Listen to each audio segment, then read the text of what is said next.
No, come on, man. I don't like him. I don't like that offense. Oh, 100%. I like Kirk Cousins. I'll fight everyone on this. He's one of these guys that I'm a big believer in. Who would we have ranked higher right now? Are you serious? You don't actually believe that. Hey everyone, welcome into the FantasyPros Football Podcast. I'm your host, Bobby Sylvester, joined as always by Mike Tagliere. What's going on, buddy? Oh, I am burnt for the first time in a long time. Like, you ever go, like, I went on a boat this weekend and I was putting on suntan lotion, like I was doing my job because I had like a cutoff t-shirt, and then at some point I was so hot that I needed to jump in the water and I forgot to put it on the top of my shoulders when I went in the water. And yeah, Amateur. Sleeping has generally sucked the last couple nights. I've never had a sunburn in my life, man. I've heard they're bad, though. Are you kidding me? No, it's real Bobby, some deal. of the stuff that you say, I swear to God, you are making it up. I'm telling the truth on this one, man. We've got a great guest for today's show. It's Adam Rank, your favorite fantasy analyst. That's what it says on his Twitter, at Adam Rank. He's from the NFL Network, of course, NFL Fantasy League. He's on the radio. Good Morning Fantasy. What is GMFB? What is it? Good Adam? Morning Football. Good morning, football. Good Morning Football. I'm sorry, I was going to say Fantasy Baseball. I'm like, that's not it. Sorry, man. No. Good Morning Football on the weekend. We do a bunch of cool sketches, I guess you could put it that way. You know, I didn't win an FSWA award or FSTA or whatever. Still butthurt about that. But no, it's a lot of fun. No, when I was a youngster, you know, probably even more so than wanting to be into sports, I was really into wanting to be on Saturday Night Live. And now cool. Saturday mornings on GMFB kind of gives me the marriage of those two things. So it is some of the funnest things I've done. And it's also the things that I get the most grief. And like, I picked the 49ers to go 3-13 last year, but my GMFB hits on Saturday are what I get the most grief for. Oh, yeah, for sure. That's fine. It's bound to happen. And you do a I'm great so job. sorry about that. I'm in like prime fantasy baseball mode because I do all three sports, and I feel like a big idiot now. I should have known that. No, it's all good. It's all good. No, Rank is one of the most entertaining guys that I watch on TV. I love Rank. Stop. Absolutely. Absolutely. And you can give Tags and I a follow on Twitter as well, at Bobby Fantasy Pro and at Mike Tagliere NFL. Guys, we've got a mock draft episode today, which is a lot of fun. And of course, because Tags and Rank are both Bears fans, I'm wearing my Packers jersey just to intimidate Damn him. it. He's the worst. Like this What a is bad this is an person. ongoing thing, Rank, where Bobby just does things to tick me off. You want to know what's even worse? I would have worn a Danica Patrick kit and really thrown a knife into this, but I was being cool. I was representing RotoWare. And so, you know, but Love hey, it, man. Do you, Bobby? Like if you want to give if you want to give love to the Packers instead of a local entrepreneur, do what you got to do. Yeah. Sorry, man. I got to beat you guys. That's what it really comes down to. And, you know, just to make matters even worse, it's so dang hot here in St. Louis. I shaved my face for the first time in like 2 years, and I look like a baby. If you guys lose today, you lose to a baby. Well, Oh, my gosh. we also lose to a cheater because Bobby is known to like hack the draft, and he gets like the first pick every single time. So if that Right. happens today, we know what happened. How So we've is got that our team named- possible? What, you know, it's funny too because you're from St. Louis, so there's two double negatives going for you right there. What can I say, man? For a We got Chicago great baseball person, team. like no disrespect to St. Louis, friendly. Well, you guys rivalry. definitely have the better food. I'm sorry to all the St. Louis people listening. Like, St. Louis pizza is awful. Provel cheese is the worst. Toasted ravioli, not good. Gooey butter cake, I mean, that's better than like any Chicago food, but the Chicago pizza, Portillo's, oh, baby, you guys got the great food. Yeah, That's true. So we're doing a mock draft today, and we're doing a full PPR mock draft. Some people hate when you say full PPR. Whatever. I'm saying it. And we're in the multi-user draft. Tags, can you explain what this is a little bit? Yeah, so basically, some people like do the draft simulator where they want to do drafts in 5 minutes. They're on break at work and they just want to complete a quick mock draft. Sometimes you want to draft against other people. And fortunately, Right. we've created a thing where you can go in and create, you know, if you want to have 3 people like we're doing here, if you want to have 6 people, you can do mock drafts together. And actually, the computer will fill out the spots that you don't have. But it's a way for you to compete with your buddies if you want to do that, see who gets the best score in the offseason. It's some form of competition while we have zero sports. Right, and it is unbelievably fast as well. You're not going to have people, you know, jacking up your draft and talking trash on the chat or whatever. It's a really cool place to do it. So we've all got our team names here. I'm Cheater. Tags is forever Rick's. number 2 because he never wins these mock drafts. Oh, and Adam just changed his team name from Rank to Chicago Thin Crust Pizza. Oh, man. I'm not beating that. It doesn't get enough respect. Yeah, I've never had it, but I would imagine it's amazing. It's all good, man. I know Lou Malnati's paints their crust in butter, and a lot of people think I'm joking about the butter on pizza thing, but Chicago pizza does that. And it's delicious. Well, the caramelized crust and butter and stuff like that, there's things that they do to make the crust taste better, and well, that's just the reason Chicago is just the best when it comes to pizza. Do not argue with me on that. You'll lose.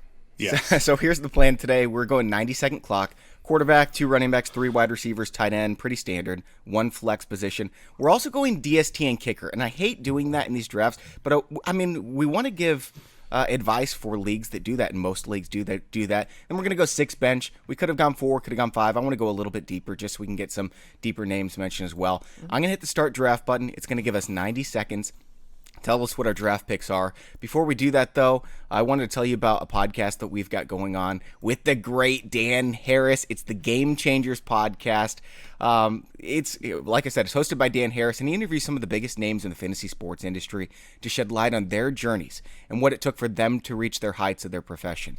We've already done shows with industry favorites like Mike Wright, Jake Seeley, Christopher Harris, just to name a few.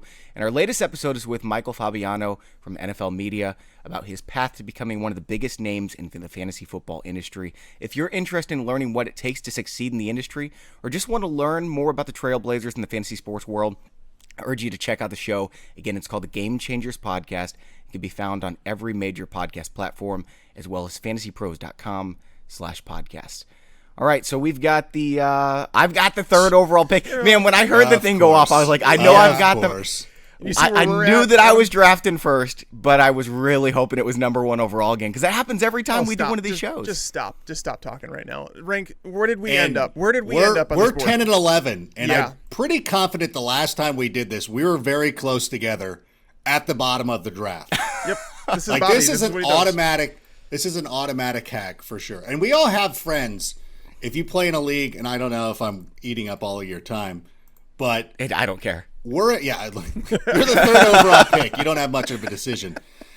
There's always one guy in your league that always has the 1st or 2nd pick, and it always seems to work out that way. And here it is. Right. Way to go, Mr. Yep. I'll take it. And you know what? I'm going to make it easier on you guys. I'm going to change my draft strategy. You can see I clicked this little wheel here. And I'm going deep 0 running back. So I've set it a custom strategy. It's not going to recommend any running backs to me until after round 5. Now, I hate 0 RB. I absolutely hate it. Hold on just a second. Yeah, you better make that pick, or else you're going to get Michael Thomas anyway. Well, I'm getting Michael Thomas. It would give it to him. I hate 0 RBs, but I want to show you guys that even the greatest drafter in the world, if they do 0 RBs, they're going to suck. I'm not going to beat tags in rank this time because I'm going Michael Thomas with the 3rd overall pick. Now, this is PPR, so I would have maybe done that anyway, but I'm not drafting a running back until at least the 6th round. Is it one of those things that because this is based on a competition, I just have to take what is being recommended to me? Going against my own... It's very close. Go with what you... Going against my own will. And by the way, if you follow me on Instagram, you can follow a mock draft Monday that I did. Cool. And I want to tell people, too, when I did it, I realized after the draft, and I think we all do this, I ended up with 3 Bills, and I didn't intend to do that. And because you're putting it out on social media, I think there's an instinct of...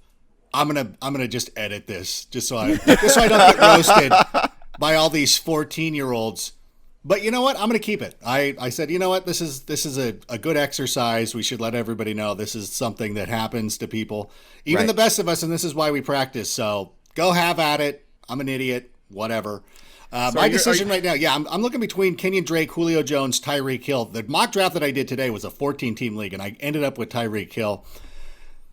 You know what? I love the Drake though so much, and I think I want to have I think I want to be a part of that offense. And I know I won't normally take that much time, but I want to be a part of that offense and think I'm going to have a little bit of fun. And I'm especially happy about this pick because you made Tags upset. You did. Yeah. Drake is my dude. Like I got him at 112 in a draft the other day, and I was like ecstatic. But Rank, you had to ruin it. I mean. I slow played that a little bit and mentioned it because I wanted to hear your reaction. And if I got the audible gasp that I hoped that I was getting, I'm like, I'm doing this for sure. Well, I mean, Fortunately, he did leave me Julio Jones. It's a PPR format. Julio is about as low risk as they come. Tyreek Hill is the game changer in terms of can win you week to week, but Julio continually gets it done. And I did an article recently on at what age do wide receivers decline, and a lot of people think that players decline faster than they do. Julio is actually in the final year of his prime. Like 28 to 31 is typically when you're getting the prime years of a wide receiver's career. So I'm going to take Julio here, and I'm happy about it, but I was hoping to start with Drake and Julio, and if I were able to get those, I would have been extremely happy. Dang. And Tyreek Hill just went off the board. He did. And Josh Jacobs also went off. And oh, my God. What are you guys doing? This is a point in the draft where I'm going to draft as I would, not what the experts are recommending, because if you guys can see on Draft Wizard, Austin Eckler is the guy that's being recommended by 28% of the experts. There's a guy that's 2 spots lower being recommended by 22%, and that's Miles Sanders. Miles Sanders is a guy that I was not drafting early on in the draft season because I was waiting for the Eagles to grab another running back, whether it be free agency or the NFL draft, and they did not do that. So I'm starting to trust Miles Sanders more and more because Boston Scott is really his only competition on the roster right now, and Boston Scott is now built to be a workhorse. Knowing that Alshon Jeffrey might start the year on the PUP list, knowing that Deshaun Jackson might get cut, Jalen Reagor, sure, he's a fine player, but he's still a rookie. Miles Sanders is turning out to be a tail end of the first round pick for me right now, and I would take him over someone like Josh Jacobs. So I'm going to go with Miles Sanders here. I'd love to start my draft Miles Sanders, Kenyon Drake right at the turn. I love both those guys. Yeah, that was a pretty nice pick right there. I'm still a little flummoxed because I really did believe that Josh Jacobs was going to be there, and I was ready to spend a lot of time talking about how great Josh Jacobs is going to be this season, but unfortunately I'm not going to have that opportunity. Yeah. And I just talked a moment ago about making sure you don't have, too many Buffalo Bills or too many players from one team. The player that's being recommended for me right now is DeAndre Hopkins, and it's like, I like the Cardinals offense. I don't like it that much, so I'm not going to be looking at him. And I don't know if this is fair to say, because Travis Kelce is being recommended by 0% of the people, so I don't want to draft him because I don't want to lose this thing. That's fair. That's how this works out. And I'm also, actually, I'm just kidding. He's recommended by 80% of the experts. So that is where I'm going to go. This is a strategy I kind of went with last year of, you know what, screw it. You know what? Are you changing your mind? I'm changing. I think I'm going to go to Kittle. Really? Oh, no, I'm going Kelce. Oh, I'm man. taking the I really want one of these guys, so that's good because Kittle might actually drop to me. Hey, Kittle dropped to me. Let's go, baby. Yeah, I took the coward's way out and went with my guy Travis Kelce. I mean, Travis Kelce, he's been, he's basically the definition of consistent in fantasy football. And George Kittle, while Kittle can kind of overtake him as the throne, I don't know if Kittle will be as consistent as Travis Kelce on a week-to-week basis, especially in a PPR format. So I would also take Kelce. I'm just mad that Kittle fell to Bobby at 210. That's ridiculous. Yeah. You know what else is ridiculous? Is Pick Predictor right now says there's a 50-50 chance Lamar Jackson falls to me in the third round. If I can start my zero RB, Michael Thomas, George Kittle, Lamar Jackson, you guys are screwed. Yeah, it's not going to be great. But are you going to be happy with your team? Because you said you hate zero running back. No, I hate zero RB. I would never, ever, ever do zero RB, even if my team looks okay here. I guarantee no matter how great my start is, I'm not getting an 85 in this draft. Real quick. Let's pretend that you were going to pass on Kittle. What player would you be considering here if you didn't have to go with the zero running back? Would you take a running back over Kittle? No, I'd be taking Kittle right now. Okay, that's fair. Out of all these, let's see, the best running back on the board, Aaron Jones. Yeah, I might take Aaron Jones over Kittle. That'd be a tough decision for me. Gotcha. Don't do that. Yeah, you'd consider Jones in the top. In fact, third. Then. Yeah, Jones is my last good running back. I would definitely pull the trigger. Actually, now that I think about it. So let's go Kittle and let's see if Lamar Jackson does drop to me. Nope, he went at 212. Mahomes and Aaron Jones went at 302. That's so sad for me. I always get so unlucky in these drafts, guys. Oh, shut up. Yeah. Well, it's got to be difficult when you're sitting there at number 3. Well, I'm not taking Dak Prescott here. I'm not taking a defense special teams. I'm not taking a second tight end. So it's wide receiver. Yeah. I have to decide between Kenny Golladay. I like Odell Beckham more than Juju and DJ Moore. I like Adam Thielen more than Amari Cooper. So I'm going to take Kenny Golladay here. Oh, playing the system, Bobby. I see what you're doing. No, that's who I've got highest in my rankings. Oh, man. Wait, you don't have Beckham higher than Golladay? Oh, shoot. Oh. Yeah, no. Hold on a second. In PPR, see, Bobby's trying to play the system. I'm not dumb. Interesting. 65 targets. That's why I called it out. All right, I'll take Odell Beckham. You're right. I have Odell Beckham higher in my rankings. Look at that. Huh? That's right. Rank, we got. And you still didn't get Galladay dropped, you big jerk. You got to make sure that we're keeping them honest. Man, I almost want to go. I believe my two big decisions right here is I know a lot of people are not on board with L4, and I understand that. And the Jags offense could be in trouble, especially if they fall behind. We don't know if he's going to have the prolific season as a receiver as well. So I'm actually going to take the risk. And I say this with the guy who's drafting right behind me, listening to all of this. And that's fine. Because I think that we're here more so for education than anything else. Right, So my big decisions are Juju and DJ Moore. I'm going to lead towards DJ Moore because I really do believe that with Teddy Bridgewater having a year of working with Joe Brady, there's some familiarity there. If anybody is not aware, Joe Brady was part of the Saints staff when Teddy Bridgewater first arrived in New Orleans, so there should be some continuity there. So for the quarterback switching teams making the leap, I feel comfortable about Teddy Bridgewater, and I feel that DJ Moore last year was a breakout, and I believe that this is going to be a season where he takes another step forward. So get on the ones and twos and give me DJ Moore. I am super ecstatic that you chose DJ Moore because the other guy that you were contemplating was Juju Smith-Schuster, and that's my pick. I have Juju as a top 8 wide receiver this year, 23 years old. Wow. Going back to the slot where he did very well with Antonio Brown there, which means he's not going to see a lot of those top-tier cornerbacks. And even if Ben Roethlisberger, if his arm isn't, 100% from where it used to be, the checking down passes to Juju in the slot are going to work out a little bit more. Juju's a guy that can create yards after the catch, been working out a lot this offseason. I just think people forget how good he was his first 2 years and then to play through injuries in year 3 and then deal with the quarterback play that they had. It was pretty ridiculous. So Juju Smith-Schuster is my easy pick here at 311. Fournette is a workhorse running back, but at the same time, Juju, I'm just not going to risk him being gone. I would rather have Fournette be gone because he's part of a tier of running backs that I have in that area that I'm not really worried about missing out on him. I actually had a nightmare, by the way, this weekend. As I mentioned, I was in a boat. We were camping, and I woke up in a panic. I was taking part in a draft with Andy Behrens that he invited me to, and I was out to dinner, and I realized I forgot about the draft. I looked at my phone to see who had auto-drafted for me at 104, and it was Leonard Fournette at 104. So Leonard Fournette was part of my nightmare. That'd and be here, the worst.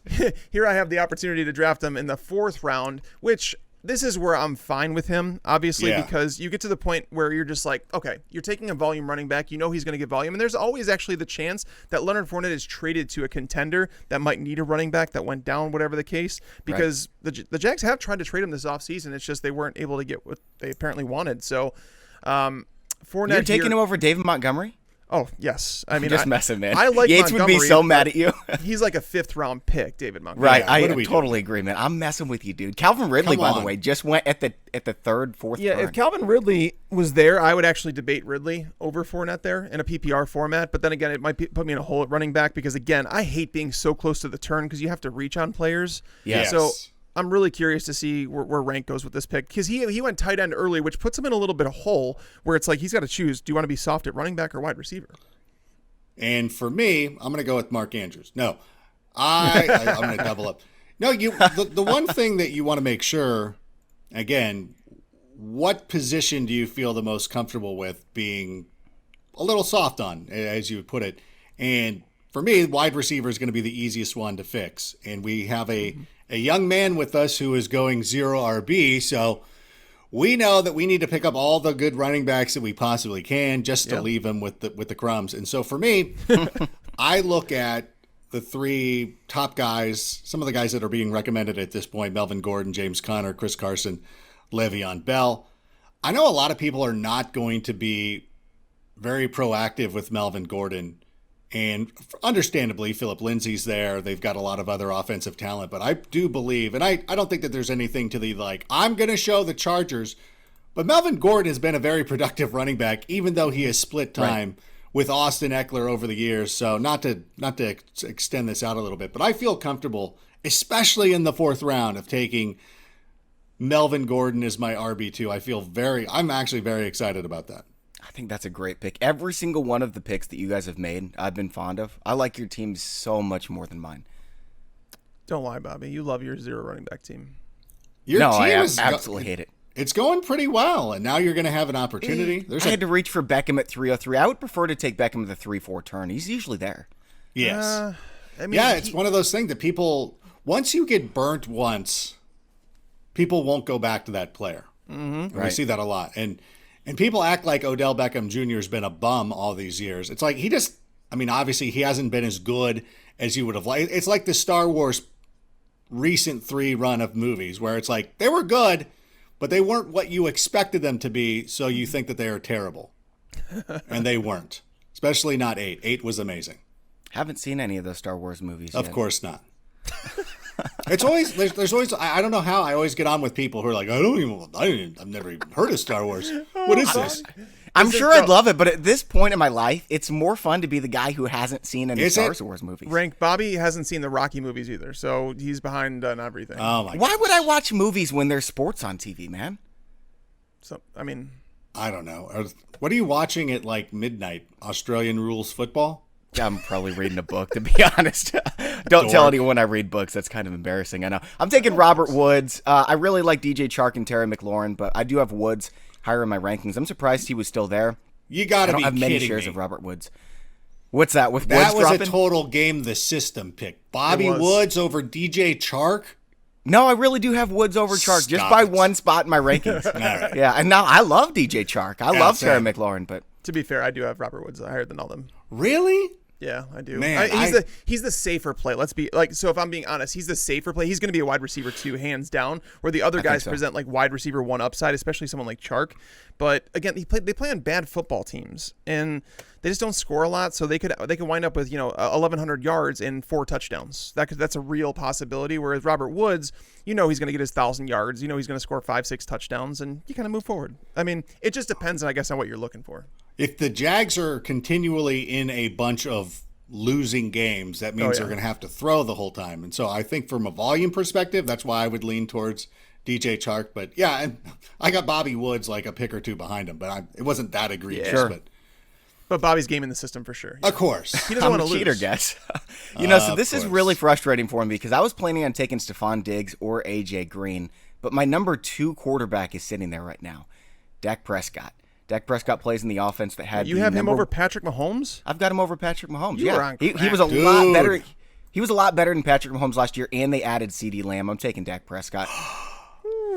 He's also a better runner. What is happening? What is happening? Although I'm looking at Russell Wilson right now and thinking like, interesting. No, I'm not going to go quarterback at this point. I can't do it. I would never go quarterback in the 5th unless I'm doing 0 RB, which obviously would never happen. I'm just, again, showing you guys that it's stupid. It doesn't work. But I also want to demonstrate how it's done in case you guys wanted to try it and lose your leagues. No, yeah, that's this is and you can't do it until the next round. Which That's right. means you're hoping that I do not have a running back yet. I swear to God, I'm really hoping like I don't David know. Montgomery is going to be David Montgomery is going to be your running back, and I am so excited. Yeah, but it's PPR, and like how many catches is he going to have? That's not exciting. I'm excited. Listen, you're the one who did it to yourself. I'm very excited. I feel like people can be RB or 0 RB a Jace. Like how most people on the political spectrum fall more towards the middle than the extreme right or left. Sure. I believe that you can be a 0 RB a Jace and kind of just take a running back in the 3rd round, and you might end up being able to pull it off, especially if you get one of the top tier tight ends. Speaking of which, my time is running out. I'm going to take a reach. I'm going to do it. It's the 5th round. This is usually where I bomb a pick anyways. So I'm going to go Jonathan Taylor. Oh, no. Oh, great pick, man. Oh, I got to do it. Pick. I got to do it. That's not a reach at all. That's a steal. In the 5th round, Jonathan Taylor? Give me Jonathan Taylor there. It was either him or Mark Andrews for me, and I was like trying to figure out which one I had the better chance of getting if I waited, because I'm gonna have 2 of the next 4 picks. So I'm obviously gonna take Mark Andrews here, but I am so ticked off at rank that he took Jonathan Taylor. That's not a consensus ADP 45. I mean, he's going in the late 4th. So that is okay. I love that. Yeah, pick. that's. I'm Your surprised. 3 running backs ranked: Drake, Gordon, and Taylor. I think Love you're it. good. I love your team. Feel pretty good. Yeah, this is, you know what? This is actually very helpful because of the way that you've been conducting your draft. And again, I'm one of those people who probably leans more towards zero RB than a lot of folk. Oh, really? Okay. Last year We should have asked you to do it then. Well, I'm starting to get more in the like, I'm not voting for, like I'm not going that way again because what we're seeing, the way that the drafts are working out. Last year I got Aaron Jones in the 3rd round. And again, that's not a pure zero RB, but I was starting off with the receiver. I think it was end up Godwin or Julio or somebody, and then going Travis Kelce, then going my running back. But yeah, I wouldn't do this lunacy of going into the 6th round. That's too much. It's ridiculous. All right, Tags, it's your pick, man. So Who are you going with? I'm trying to decide here. Honestly, like going to a full PPR format, I talk about this all the time, that not enough people change their rankings or the way that they approach the draft when they move to a PPR format. Like someone like Julian Edelman versus someone like Brandon Cooks or Will Fuller. Edelman's a safer player in PPR formats where it's like, he's a wide receiver 3. He's going to be there most of the time. He's not a sexy pick. He's not going to finish as a top 12 wide receiver, but he's going to be safe. Whereas Brandon Cooks and Will Fuller are more like the home run threats. Having Julio and Juju as my wide receiver 1 and wide receiver 2, I don't really feel bad going with Edelman here. I did take Mark Andrews at my last pick. So yeah, I'm going to go Julian Edelman here. He's not a sexy pick by any means. But in a PPR format, he definitely moves up multiple spots in my rankings there. Yeah. Absolutely. All right, what are you looking at? I really believe that. I thought you were going to go with a wild swing because I felt since you were already pretty stacked at the wide receiver position that you didn't need to go safe, and that taking Will Fuller, who has this insane upside, because you're so good at receiver already that you can afford it. Whereas if somebody, like if you look at my team, and I will pull up my roster here real quick. My number 1 wide receiver is DJ Moore, who I like. Mm-hmm. But at the same time, I could have used that safer. Like I need that benefit of having a safe receiver right there of Julian Edelman, who, like you said, is a safe pick. You're on a road trip somewhere. You see a McDonald's or a Taco Bell. Like those are normally not your first choices, but you walk in there knowing exactly what you're getting. Like there's no surprises. And you can get a Doritos Tacos Loco, and then you would feel pretty good about yourself. I'm still a little bit worried about Michael Gallup and the way that the targets are going to be distributed in Dallas. I'm not really, but, they got CeeDee Lamb. We got our guy Blake Jarwin. I'm actually going to be the guy who takes the wild swing just because, and listen, I'm going against I could have gamed the system right there and gone with Michael Gallup.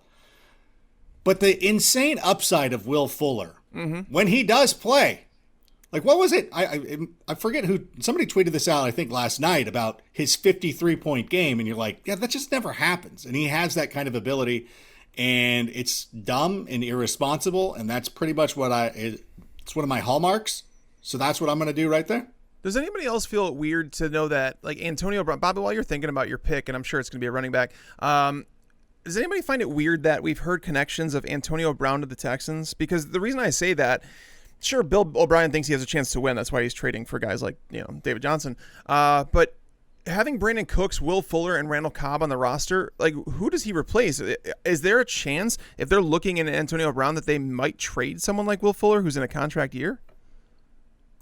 I think he's just assuming one of them is going to get hurt, if not all of them. I guess. And you just want the depth of the position. Right. And I believe that's why they would do it.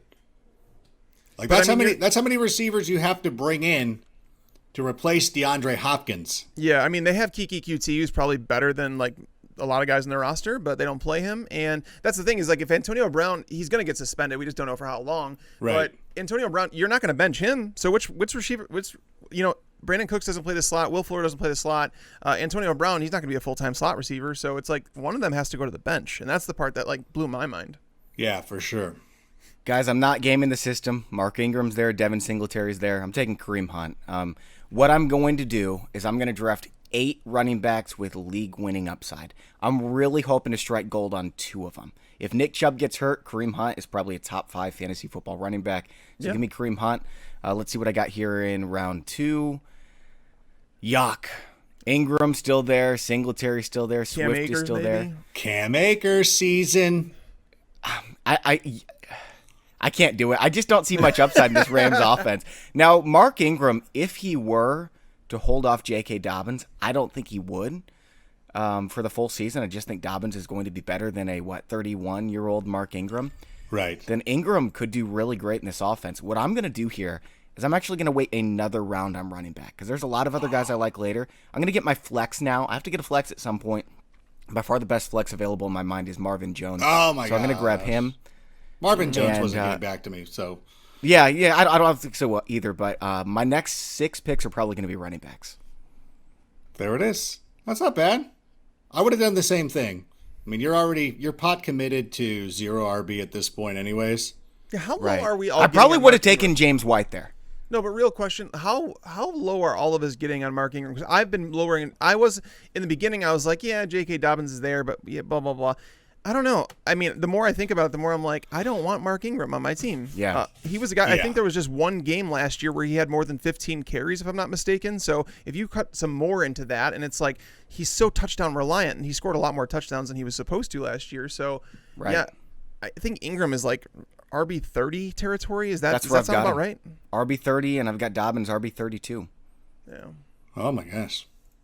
Everyone's probably like super upset with me. Like, dude, why didn't you take Raheem Mostert? Guys, it's PPR. Raheem Mostert's going to catch like 5 passes this year. Raheem Mostert's your dude. That's your poster. He is my dude. If this was half PPR or standard, I would have loved to get him there. I thought about Swift as well, but I'll get my running backs. I'm not worried about it. No, I understand. I would have done the same thing. I don't think that you could have passed up Marvin Jones at that spot. Speaking of not passing people up, I'm going to go with my guy Smokey Brown. Right there. Again, the Bills offense. I like the addition of Stephon Diggs. I think that helps out. I know both guys are deep threats, but at that point right there, what are we at, the 7th round? I feel comfortable. He was great last year.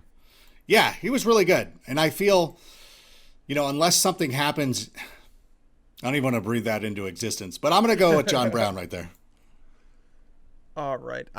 There's a lot of silence, so I know how bad that pick was. I'm not a big fan of John Brown. We both love I like John Smokey Brown, the player. I just don't know if Josh Allen can support multiple guys that are top 36 wide receivers. I understand. Now, I guess last year he kind of did because Cole Beasley, I think, did finish top 36. Right, he did. But Beasley's role hasn't changed at all. Like, he's still the slot receiver. But either way, I'm going to take the guy. There's another player that I'm debating taking here, but I'm going to go with the player with the more upside. I'm going to plug him into my flex because I know he's going to have a role in this timeshare. I don't know how much of a timeshare it's going to be, but I like DeAndre Swift better than I do Cam Akers. I think DeAndre Swift is a true 3-down back. They obviously drafted him ahead of guys. They took him over Jonathan Taylor, which is kind of crazy to me. I felt like Taylor would actually better suit that offense in terms of what they wanted with an early down back, but clearly they were high on Swift, so I'll take him as my flex play, and I'm left with a bevy of decisions here for my next player. The one I'm considering was Jamison Crowder. I'm going to mention him, and obviously he's not going to make it back to me if I don't pick him here, but I'm kind of talking my way through my pick because I don't think many people realize that Jamison Crowder was top 20 in the NFL in targets last year among wide receivers. He finished as a top 36 wide receiver. He's still with Sam Darnold. Sam Darnold has loved his slot receivers throughout his short career thus far, and adding in Denzel Mims, a rookie, and Brashad Perriman, who's on a 1-year contract with no offseason to learn the offense. Jamison Crowder is going to be very, very undervalued, but again, he's not a sexy pick, and I already took my unsexy pick of Julian Edelman, so I'm going to pass on him. And let's see. So now I have to consider, do I take my quarterback here? I think I like Matt Ryan more than Josh Allen, but I don't feel the need to reach for them right now. Do I take another running back? They're both going to be gone by the time you pick next. I'm going to take Cam Akers because this is a bench This is a bench player going to stick there. He's a guy that, the Rams offense is odd. Again, I do prefer DeAndre Swift, which is why I took Swift, not knowing if Akers would be there, but Akers tied to that offense. I just don't think Sean McVay's, I don't think he's an idiot. And I think he figures out a way to put points on the board, even if Jared Goff isn't ideal. We'll say that. So taking the chance on Akers as a bench player, I'm okay with it. No, I love that pick.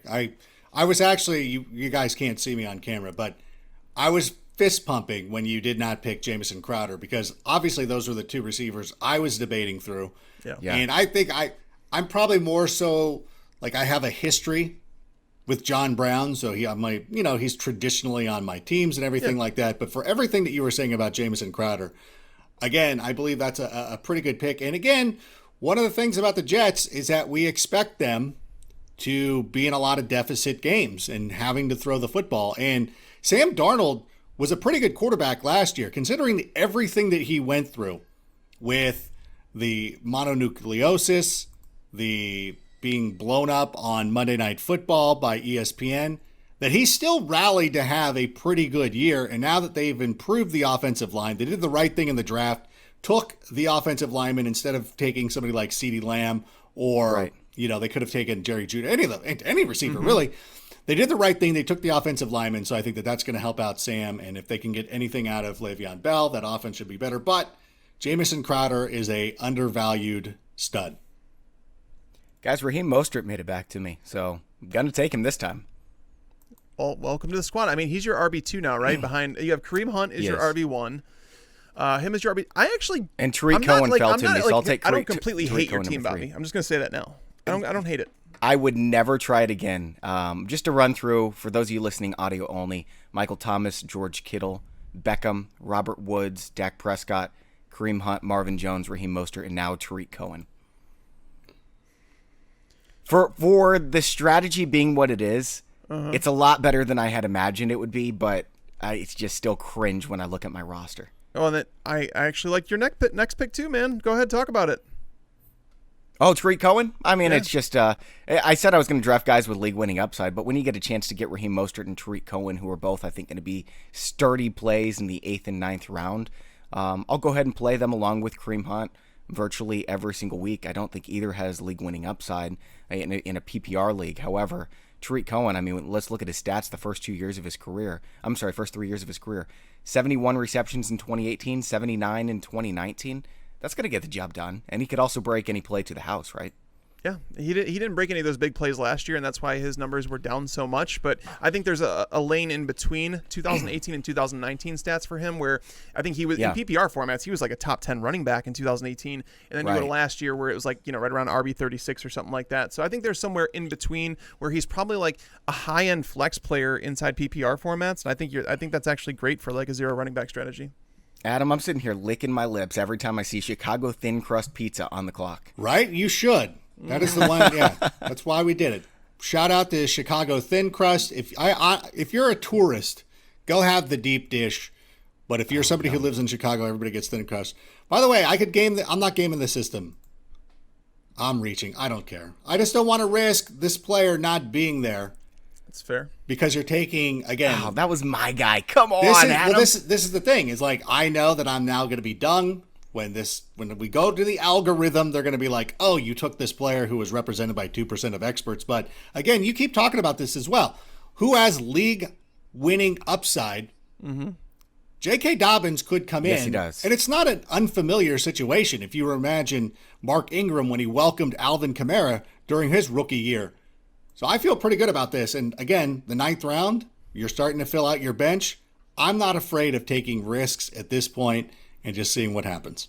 Yeah, this is where understanding your ADP and how to use it to your advantage comes in, because there's a player here that I'd probably take over Sterling Shepard, but I'm going to go Sterling Shepard because I know that it's more likely he'll be drafted in the next 2 picks than my other guy that I'm contemplating. And I'll Who's just your let you other guys guy? No one's picking before you. Just tell us. Guys, yeah, I'm going to tell you guys. It's Jalen Reagor, and if Jalen Reagor goes off the board to team 12, I'm going to punch them through the screen.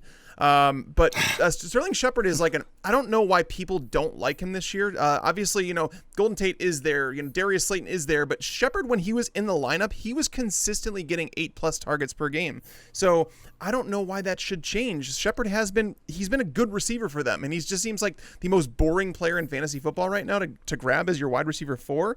But I'm good with that. I'm really good with him as my wide receiver 4. I feel like he was a value getting him here in almost the 10th round. And dang it, Damian Williams off the board. Here's another one I wanted. And so to give you guys a glimpse, Bobby goes to like the draft board on YouTube. You can see that when you look through the draft board, I can see that the only teams that don't have a quarterback are me and Rank. And both of us are probably okay with who's available there. So I don't feel pressure to take a quarterback. And if somebody takes 2 quarterbacks, well, their team is going to suffer because of that. So I'm going to go down and get the guy that I felt like, and I am reaching, according to experts, only 6% say that they would draft Jalen Reagor. But I think as we get closer to the NFL season, more and more people are going to realize Alshon Jeffrey's not going to play. And Carson Wentz needs someone to throw to. Deshaun Jackson now, 33, 34 years old. he's not going to be a guy that's going to get 100, 110 targets. You need someone in this offense. They drafted Jalen Reagor ahead of someone like Justin Jefferson. I'm loving Reagor because he can play all over the field. No, I like that pick a lot. I think that when he was selected, I thought that the situation worked out the best for him, and so I fully endorse that. Not that you needed me to endorse it for you. I just want to say that there's someone on the board right now that this is one of those things where it's like it's Ronald Jones. We're gonna allow our cheat sheets to be up. Like that's where I'm going. That's exactly where I'm going. Yeah, again, no, you can upload cheat sheets. Damn it, Rank. I knew he'd be gone though. There's no way he was going to drop to me, so I'm not too bummed. But man, it would have been sweet to get Ronald Jones as my RB4. Holy cow! So, yeah, if I could revert my pick, I probably would have said, because Reagor maybe over Shepard because I like the sexiness of the pick. I probably would have taken Reagor and Ronald Jones. To be fair, this comes down to me just not looking further down the board because I can't believe Ronald Jones is still available. I would take Ronald Jones over Cam Akers personally. I'm just and everybody's getting too enthralled with Keyshawn Vaughn and everything like that. And it's like Ronald Jones is still there. There's still an opportunity, especially with Tom Brady coming in and this offense being upgraded a little. You got to say that. So again, 10th round for a guy who could is probably going to end up being the starter. And if he's the starter, let's just say this. If Ronald Jones, if you knew that he was the starter for the entire season, Ronald Jones, I'd be drafting him as a top 15 running back. Easily. Yeah. Yeah. I live out in Southern California as well, and I still remember his heyday at USC. So I'm always a little bit more, I was honestly, I could see the way that the board was working out. I was starting to get nervous about how bad I was going to get roasted for taking Ronald Jones, because there are still some circles who just consider this guy to be a bum. And you know what? And anybody listening or watching or anything like that, let that perception be to your benefit. Don't get too cute. Don't wait too long. But you know what? Understand that when you draft him, there's going to be a lot of people in your draft making fun of you. You'll probably be on a Zoom call.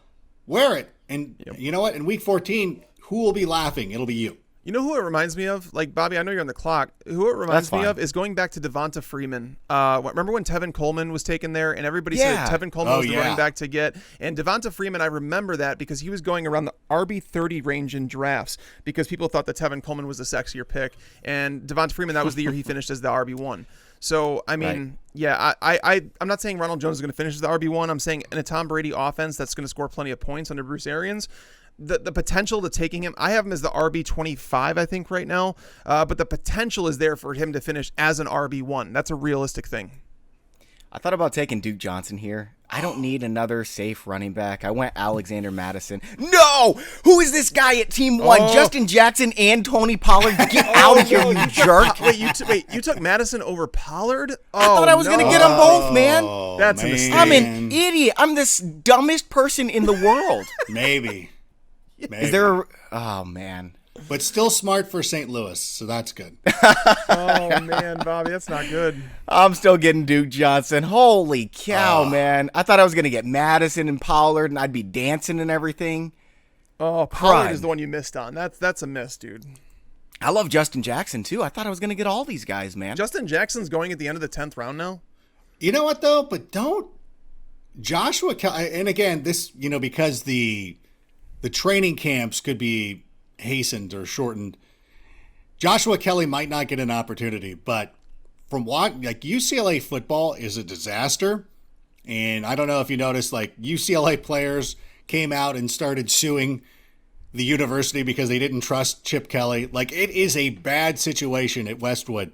Joshua Kelly is a good football player. And if he had played anywhere else, he would be much higher, much more acclaimed, and I think that the Chargers got a little bit of his steal. Sorry about that. I didn't mean to launch into that, but that's the question we have. With this offseason, and now the new, if you guys didn't hear, there's news that the new Players Association or the NFL is proposing a 1-game preseason schedule rather than 2, and it's before long there's going to be no preseason. Right. So going into week 1, you're going to have no idea. So Rank, is there a situation where you draft both Justin Jackson and Joshua Kelly?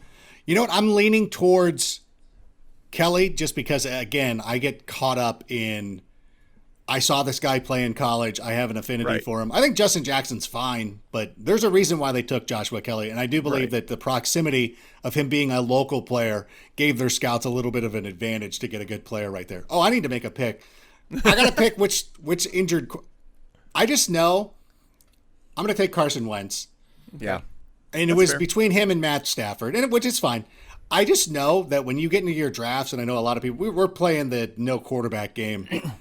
When you play with people, if you're not playing with a bunch of industry experts, at some point somebody's taking a second quarterback. So the difference between Carson Wentz and Daniel Jones is enough for me to be like, yeah, I'm going to go and take my quarterback there.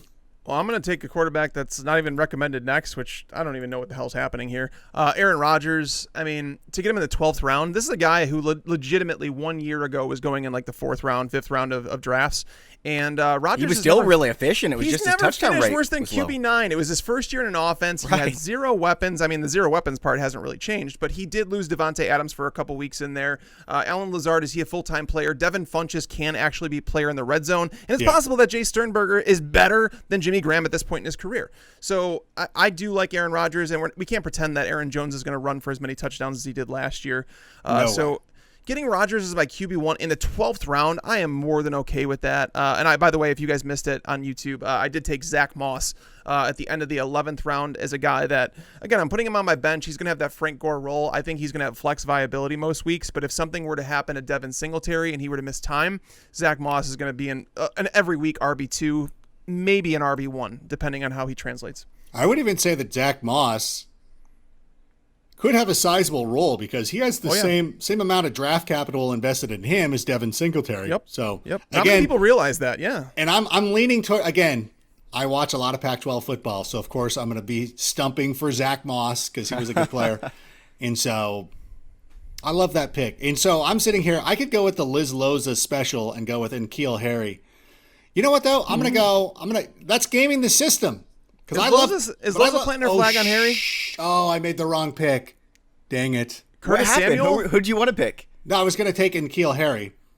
Oh, okay. But I had Curtis Samuel, but I accidentally clicked that button. So be it. I mean, I don't know if either of them are going to be great, but I didn't know Loza was planting her flag on Harry. I mean, Cam Newton definitely adds to his appeal. I will say that 100%. I will say, too, now I have two Panthers receivers. So roast away. What is Team 4 doing? They have 8 wide receivers, including their last 5 picks. Maybe they just sniped me on Sammy Watkins. Maybe they went with I can't say they went 0 wide. They took 3 wide receivers in the first 5 rounds. Right. This team is psycho. They don't even have a tight end yet. Okay, so let's see. I'm going running back, obviously. And you know what I'm going to do? I'm not taking any chances because Tags is a giant jerk. So what I'm going to do now is I'm going to take Chase Edmonds first because he's I think the direct backup to Kenyon Drake. This is an up-tempo offense. I think he can be a 3-down back, and I like what I've seen from Chase Edmonds. So I don't think he could be a league winner, but I think he could be a fringe RB1 if Drake was to go down. So let's go Edmonds, and then I'm not taking any chances with Tags. I'm taking Damian Harris right now, starting running back for the Patriots. There it is. I dig it, man. I dig it. I don't think in regular drafts you have to go that early with him, but I've said it. You were going to take him, weren't you? My bold prediction is that Damian Harris starts the year as the starting running back for the Patriots, and I don't think that's crazy bold. He's a fine football player, and Sony Michel hasn't been coming off another surgery. There's a lot of questions. So yeah, I mean, I don't mind the pick, but I think you could have waited a little bit. I'm sure I could in most leagues, but right, I wasn't taking a chance that you were going to take him. That's all it came down to. And I would have taken Antonio Gibson, who is now gone, so that sucks. All right, Rank, it's to you. It is to me, and I'm trying to... I'm having a hard time with my draft board because... There we go. Keep in mind, guys, we need a DST and a kicker in this draft. Crap, I forgot we're doing that. We've still got 4 more. You guys have 4 more picks. I have 3 more picks. I am not... Is Hunter Renfrow already off the board? There's a search at the top of your board. I'm going to type him in. Oh, he went at 12-12 to team 1. Oh, I missed it. How dare they? Do they not know that I am the Hunter Renfrow truther? And Oh, that's the team that got Justin Jackson and Tony Pollard, too. We hate them I together. hate that team so much. You know what I'm going to do? I don't even... Again, I'm taking crazy risks right here. I'm going to take A.J. Dillon. And I know, again, that nobody wants to... I understand that last year that Aaron Jones had 19 touchdowns. 11 or 13 of them came in 5 games. They came in bunches. But A.J. Dillon projects as the player, as the Derrick Henry type of running back for Matt LaFleur. And it is not going to be long before he is going to be the running back of the Packers. He's already going to start by stealing touchdowns. At some point, I do believe he ends up being their top running back. I don't believe that it's smart, but I believe that there's a potential that it could happen because they took him in the second round, right? Yes. So, of course, you have to pay attention to him and consider him an upside pick. I agree. I'm not really thrilled about players in this section of the draft, to be honest. I feel like I don't want to say I'm reaching for Allen Lazard here, but I think I'm going to go with Allen Lazard. The potential Over Deshaun Jackson. He's a guy. Well, I'm worried about Deshaun Jackson getting cut. Otherwise, it would. Oh, have been. sure. Yeah, I think there's still a possibility that happens. But Allen Lazard is a guy in the 13th round. You need guys in your roster that you can cut bait immediately on, and he would be one of those guys. If he doesn't, if he's not playing an every down role in week 1, I'm just gonna let him go. But now you see Team 12 going with the first defense off the board. And again, I have 1 bench spot remaining, and then I have a kicker and defense. So I'm going to actually switch over on our software, and there's top VBD players. So it tells you what the top value-based drafting is at this point in the draft.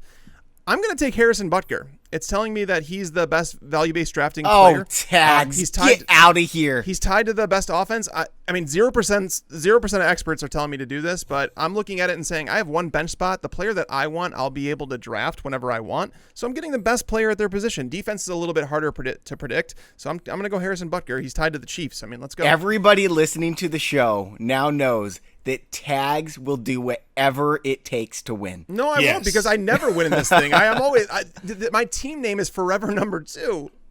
Well, I can tell you what team's winning. It's Team 1, the team that Rank and I hate, because they got Christian McCaffrey, Lamar Jackson, Mike Evans, Chris Carson, and Devontae Parker. That's a good start. You know, and I've already resigned myself to the fact that once we get past round 8 or so, I'm starting to take some wild swings and doing some things that, just taking who I like and think that that project to be pretty good players. And even though that I took Travis Kelce there in the second round, you know what? I still feel that people don't give enough, especially if we have deeper benches like this. Like, why would you not have a backup? And so one of the players who I'm excited about this year and is one of the players along with Hunter Renfrow that I take at the end of drafts is Blake Jarwin. With a lot of opportunity for the Dallas Cowboys. I understand they have a new head coach coming in with Mike McCarthy, but last year, Jason Witten was one of the most targeted tight ends, especially in the red zone. I mean, the dude is 50, coming out of the broadcast booth, and Dak Prescott was still looking for him. So I look at this player with a lot of upside, and I'm going to go with him. Nice. I don't care who knows. No, I like Blake Jarwin, and I actually think someone might be okay with him. Like, if you're not the type that likes to pick up tight ends every single week, but you don't want to spend the equity to get one of those top 10 tight ends or whatever, I think Blake Jarwin is a guy that's going to be serviceable. Like, if you put him and Jason Witten together last year, I think they combined for like over 120 targets, which is ridiculous. CeeDee Lamb is going to steal some targets, sure, but Randall Cobb last year. I think it was between Witten and Cobb had about 166. I believe combined, or close to 170. So Jarwin could actually see a sizable increase along with CeeDee Lamb still getting his opportunities. Yep. I was sniped again, guys. I really wanted Darrington Evans, and I thought for sure he was going to be there. So you know what I'm going to do is I'm going to take the last league-winning backup in the NFL. It's Dallas Goedert. There you go. If Zach Ertz were to go down, I think Dallas Goedert would be a top 3 or 4 tight end right away. But I honestly, with the lack of receivers, and obviously they used a first-round pick on Justin Rieger, they still run a lot of 12 personnel. And he's as good as a wide receiver, too, on a lot of teams just because they run 12 personnel so much. And even if Zach Ertz plays the full year, there's going to be some value from Dallas Goedert. I think that's an excellent pick. Yep. I'll take a potential 3-down running back. If Leonard Fournette was to get traded or go down, I think Raquel Armstead would step in and be a Chris Carson-like type of player. Now, I know they got Chris Thompson. How old is he, though? When I watch Raquel Armstead play, I think he's a quality football player. And while he doesn't, no one can be a top 5 running back in Jacksonville's system this year, but Raquel Armstead could be a every week start if Fournette goes down. I like it. And that also means I'm not drafting a kicker because that was the second to last round, and I did not draft a DST or a kicker. Oh, look at you. Bobby playing. Now he's going to use that as an excuse, Frank. You know that, right? I know. Because, now I feel... I've already submitted. I'm not getting above an 80. I lost. Team 1's going to win. Well, it is one of these things, too, where should I just play the system? I don't want to draft the Minnesota Vikings. I wouldn't want that team. But should I? 31% of experts agree. Really? Should I go? Yes. I'll say this. It's not as much about what the experts say as much as it is about ECR, but we've tweaked the algorithm. And it's not going to matter as much if you don't draft a kicker anymore. It's not going to matter as much if you don't draft a DST anymore because we know that streamers, you can still go get your streaming kicker, and it's not going to make any difference whatsoever if you wait until 5 minutes before kickoff. Interesting. Mm-hmm. All right. Well, then I'm going to go with James Washington. He's still there? Yes. Mm-hmm. Oh man, trade him to me. Exactly. Again, I know. Listen, I like Deontay Johnson as well, but people are acting like James Washington just wasn't a good football player again, which couldn't be further from the truth. And so he was playing a lot more than Deontay Johnson too. Yeah, I love the pick right there, especially this late in the draft. A guy who playing alongside of Juju. We've seen Ben Roethlisberger distribute it to a pair of wide receivers in the past. And if James Washington can go, I know a lot of people, again, they love the narrative of him playing with Mason Rudolph, and so they're still a little bit, but Mason Rudolph is not good compared to other NFL quarterbacks. So with Ben Roethlisberger back, they could all improve production-wise. So again, take the wild swing here.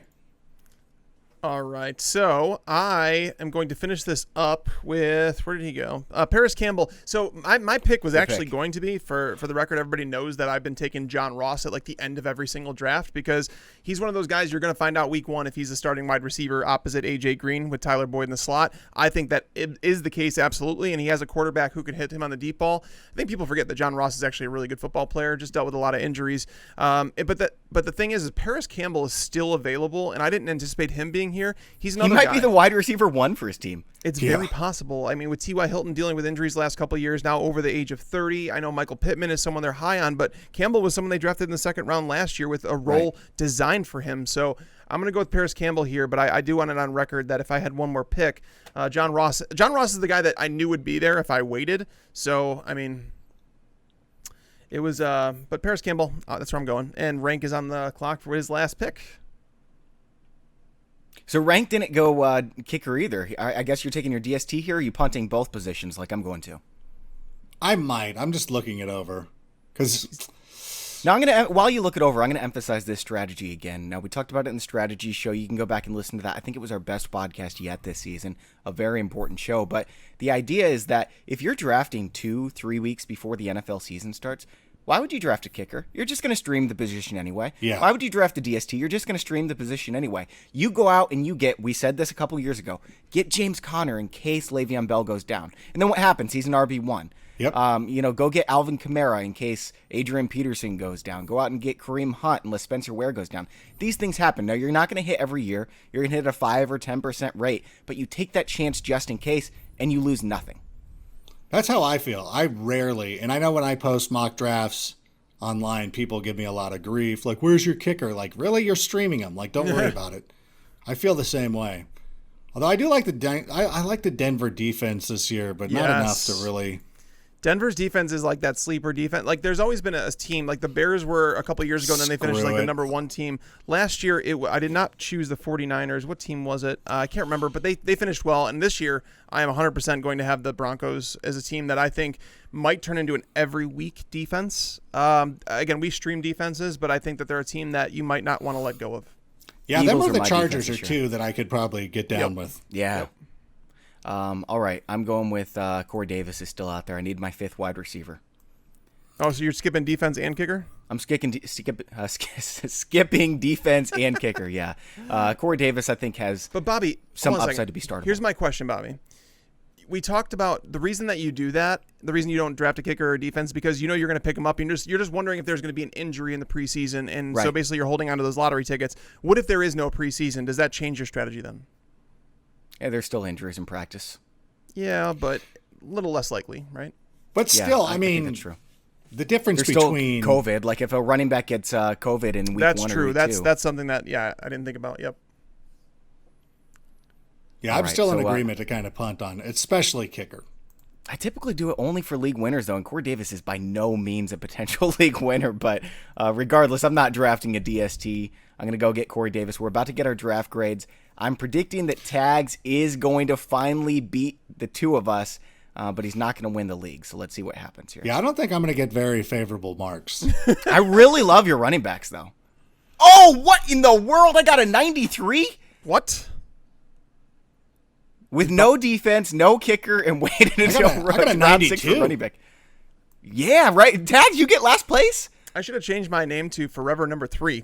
Oh my gosh. Oh, no, wow. seriously, we I got got- 1, 2, and 3, guys. No, seriously, I got a 91 out of 100.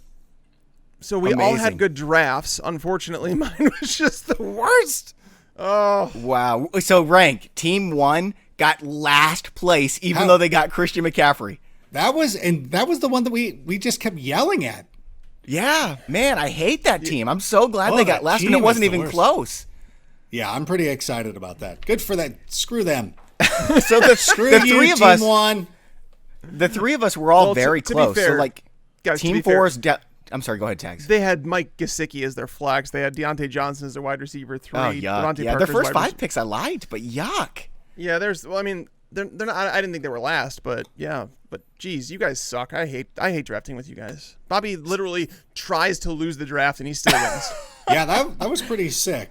That was a pretty good, because he gave himself an out He did. of like, oh yeah, I'm gonna go 0 RB, so if I don't win, I'm feeling pretty good about myself. And you know what I'm going to do? I'm going to go celebrate with pizza right after this because of you, Rank. I've been thinking about it the whole podcast. Yeah. you should be. That's exactly what I was trying to throw you off your game.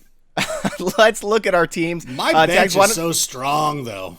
I really Does that like your matter? bench, and I know that you felt like you reached on a couple of guys compared to what the experts were recommending, but man, that looks like one of my teams. Now, the wide receivers aren't really my guys, but the running backs, man, I love the running backs you picked. Mm-hmm. So, Tags, why don't you read your team, and then we'll get to the second place team, and then the Yeah. world champion will Okay. read his team at the end again. All right. So Aaron Rodgers is my quarterback. Running backs: Miles Sanders, Leonard Fournette, DeAndre Swift, Cam Akers, Zach Moss. Wide receivers: Julio Jones, Juju Smith-Schuster, Julian Edelman, Sterling Shepard, Jalen Reagor, Alan Lazard, and Paris Campbell. My tight end is Mark Andrews. My defense is the Chiefs. My kicker is Harrison Butker. I like this team.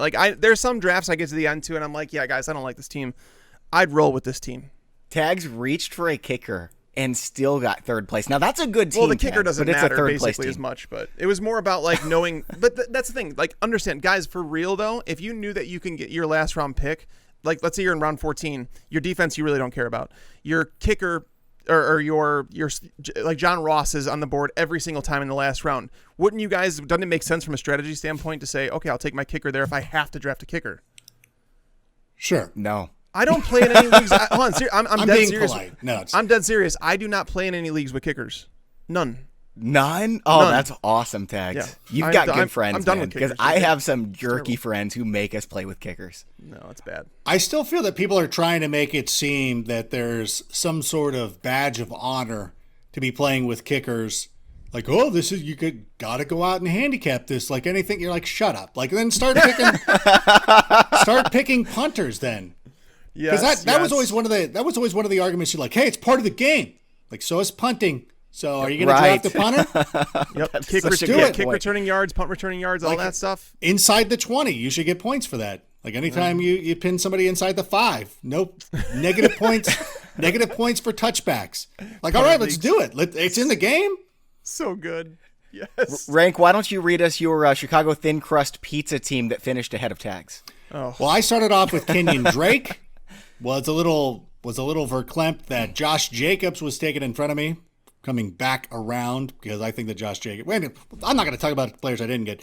So I did go with Travis Kelce because I do believe that the premium on the position right there lends itself to taking Kelce, Kittle in that spot. I went back to Kelce because I won so many leagues with him last year. I know a lot of people believe that he was bad last year, but if you think about the wasteland of the position, going in every week and not having to pick a tight end, trying to find a streamer is one of the best luxuries that you can afford. Like,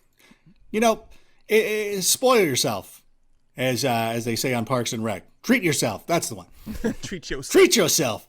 So I got DJ Moore, who I believe that's going to continue to grow. I think that Teddy Bridgewater is an upgrade over the quarterbacks that were running out there last year. Melvin Gordon in the 4th round is a great pick for me. He's been in a timeshare before, so it's not like he's doing anything. Austin Eckler, Phillip Lindsay, it doesn't matter. He's done this before. He's going to go out there and be productive. And there's going to be at least 2 games where he's amazing. Jonathan Taylor in the 5th round. He's going to end up being the top running back for the Indianapolis Colts, followed by Will Fuller. Now I'm starting to take some swings, baby. Will Fuller for 8 games is going to be one of the best picks I've ever made. John Brown, Jamison Crowder. I was choosing between those 2 guys, got both of them. Then we went J.K. Dobbins in round 9 for a potential league winner. Ronald Jones.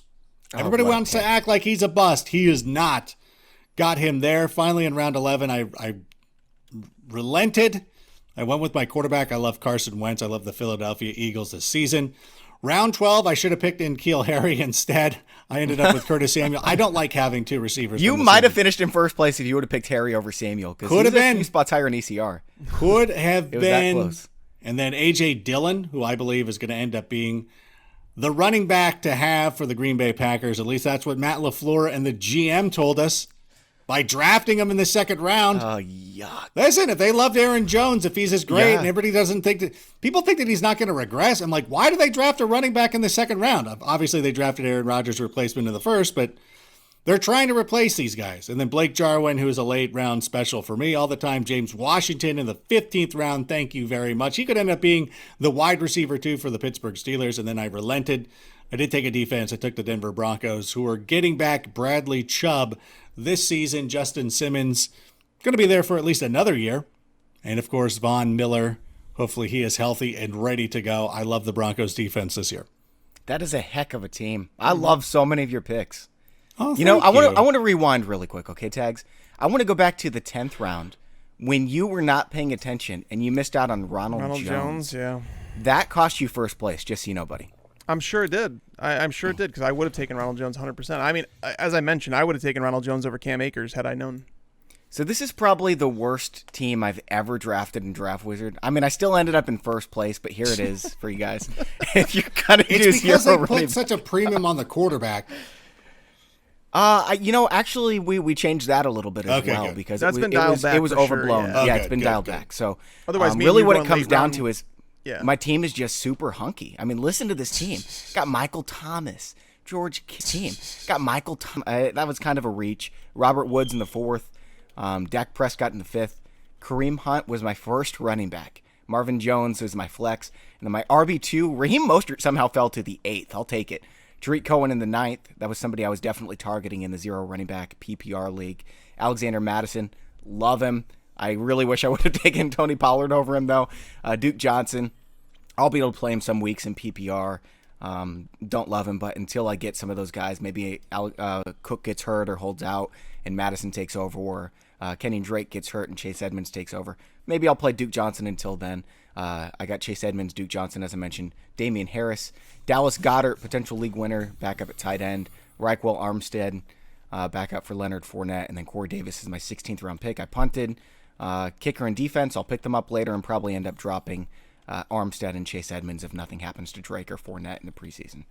So that is all for my team. You guys can do your own multi-user draft. Just scroll over NFL, and you'll see under Draft Wizard, Mock Draft Lobby. That's the multi-user draft. You can draft against friends and AI. However you want to do it, you can blitz through these drafts in about 5 or 10 minutes. And don't forget to check out our Game Changers podcast with Dan Harris. where he's going to be interviewing a lot of game changers. He already has. He's going to be interviewing a lot of game changers in the fantasy football industry, so you can figure out what it takes to be a game changer in the fantasy football industry. You can find that at fantasypros.com/podcast. Adam, thank you so much for coming on the show. That was a blast. And thank you also for beating Tags. No, my pleasure. I'm sorry, Tags. You know, just so everyone knows, everyone thinks I'm just like this giant jerk to Tags. I only do it to make him laugh. Bobby's the worst, but seriously, he does make me laugh all the time, and that's why he's my host. And Bobby's a good dude, and it's just he cheats the mock draft system is all. I mean, that's been proven here today. Yeah, I mean the first pick, I think in 3 of the last squad. 4. Yeah, now he's the number 3 pick when he's going 0 running back, so he just happens to get Michael Thomas. Right. You know, I tried to make it seem like I wasn't cheating as much today. I didn't give myself Christian McCaffrey this time, but keep in mind, I also did that because I knew I was going to go 0 running back, and I wanted to just prove that I can even win with 0 running back. So take that, guys. That's all for today's show. Give Adam a follow on Twitter. I'm sure you already follow him, but he's at his name, Adam Rank. I'm at Bobby Fantasy Pro, and Tags is at Mike Tagliere NFL. For Adam Rank and Mike Tagliere, I'm Bobby Sylvester. Thanks for listening and watching, and enjoy your football. Thanks for tuning in to the Fantasy Pros YouTube channel. Don't forget to check out our featured videos, and while you're at it, give us a follow on Twitter, Instagram, and Facebook so that you can get the latest news and updates that'll give you the edge in your fantasy league.